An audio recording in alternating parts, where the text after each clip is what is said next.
खुलुमबाय आं जनालि बर' गोजोन फुंबिलिनि बयनिसिमबो गाहाम हामलायनायखौ जासिहरनाय थाबाय। आसा खालामो नोंथांमोनाबो मोजाङैनो दङ। दिनै 2023 मायथाइनि 23 सेप्तेम्बर नोंथांमोननि थाखाय आं गोदान खौरां लानानै फैदों। अन्नानै नोंथांमोना भिडिअखौ जोबजासे नायलांदो। बिदिब्ला नोंथांमोननि थाखाय भिडिअखौ जागायदिनि।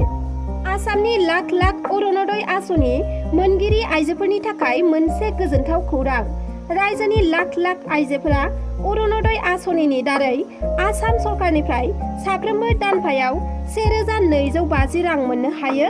दा बे अरुणोदय आसनिनि बेलायावनो मोनसे मोजां खौरांखौ फोसावदों आसामनि गिबि मन्थ्रि डक्टर हिमन्त बिश्व शर्माया। राजस्थान रायजोनि मोनसे हाबाफारियाव बाहागो लानानै गिबि मन्थ्रि बिथाङा बुङोदि फैगौ 2024 मायथाइनिफ्राय आसामनि जाय आइजोफोरा अरुणोदय आसनिनि दारै 1250 रां मोननो हादों बिथांमोननो 1250 रांखौ बारायनानै गासै 3000 राङै साफ्रोमबो आइजोफोरनो दानफायाव होनाय जासिगोन होननानै बुंदों आसामनि गिबि मन्थ्रि डक्टर हिमन्त बिश्व शर्मा बिथाङा।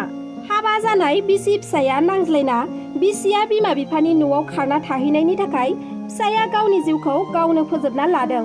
उत्तर प्रदेश रायजोनि आवरायाव सासे 32 बोसोर बैसोनि फिसाया गावनि बिसिखौ नांज्लाय खमज्लाय जानायाव बिसिया गावनि असे बिमा बिफानि न'खराव थांना थाहैदोंमोन आरो फिसायनि न'खराव थांफिनला होननानै बुंनायनि थाखाय फिसाया गावनि जिउखौ गावनो फोजोबदों। बिसिया फोरमायनाय बादिब्ला फिसाया सानफ्रामबो जौ लोंना फैना गाज्रि आखु दिन्थिबाय थानायनि थाखायनो गारनानै गावनि बिमा बिफानि न'आव थाहैदोंमोन। थैनाय फिसायनि मुङा जाबाय राजेश। राजेशआ बिसिया न'आव फैफिनैखौ लानानै दुखु खस्थ' सहायनो हायै जाना टेनसनजों गावखौनो अबथेरा जिउ फोजोबना लायो। दा बे जाथायनि सायाव इउपि पुलिसआ नायबिजिरनाया सोलिगासिनो दङ। रां दाबिनायनि दायाव सासे पुलिसआ हमजादों। बङाइगाव जिल्लायाव जादों बे जाथाया। मिथिनो हानाय बादिब्ला बङाइगाव जिल्लानि लेंथि पुलिस थानानि पंकज दास मुंनि सासे आसाम पुलिस कनस्टेबलआ सासे सुबुंनियाव रां दाबिना हमजादों। मिथिना मोननाय बादिब्ला सासे सुबुङा कमप्लेन होनो थानायाव फैदोंमोन। बे सुबुंनियाव कमप्लेन लिरनो थाखाय रां दाबिना जानो नागिरनाया दा हमजाबाय। पुलिसानो पुलिसखौ हमना दा नायबिजिरनाया सोलिगासिनो दं। नोंथाङाबो बबेबा सिनायमोनि जायगायाव दावबायनो थाङोब्ला गुगोल मेप बाहायो नामा?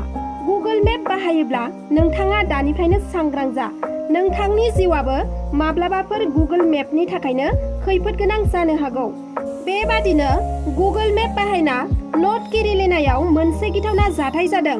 फिलिपिक्सन मुंनि सासे सुबुङा गुगोल मेप नायनानै लामा हान्थिनायाव गंसे बायनाय दालांजों गारि सालायलांनानै जाब्रबथाय जाना जिउ गोमायो। बे जाथायखौ लानानै फिलिपिक्सननि बिसि एलिसिया पेक्सनआ गुगोल मेपनि हेंथायै केस थिसनदों।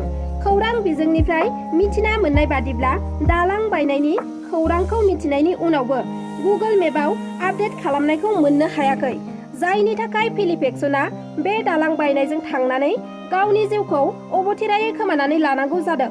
बेनिखायनो गुगोल मेपखौ बाहायोब्ला नोंथाङा सांग्रां जानाया मोजां। आरोबाव नुनो मोनलायबाय मैदेरनि उदखार।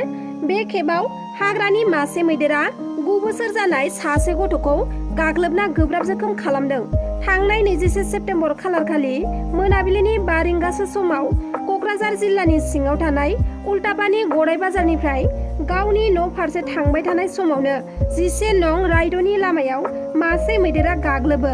गाग्लोबजानाय गथ'नि गामिनि मुङानो जादों सेरफांगुरि गामि। मैदेरजों गाग्लोबजानाय गथ'नि मुङा जादों जिसुआ बसुमतारी। गोब्राब जोखोम जानाय जिसुआ बसुमतारीखौ क'क्राझारनि MRM देहा फाहामसालियाव फाहामथाय होगासिनो दं होननानै मिथिना मोननाय जादों। बलिउड सावथुन 3 इडियट सावथुनाव फाव खालामग्रा फावखुंगुर अखिल मिश्रा बिथाङा गावसानि न'नि किटचेन सिङाव खामानि मावबाय थानाय समावनो हरखाबै गोग्लैनानै गोबां थै गनायनि जाहोनाव हस्पिटालाव लांनाय जादोंमोन। नाथाय हस्पिटालाव फाहामथाय होबाय थानाय समावनो बिथाङा अबथिरायै जिउ गोमायो।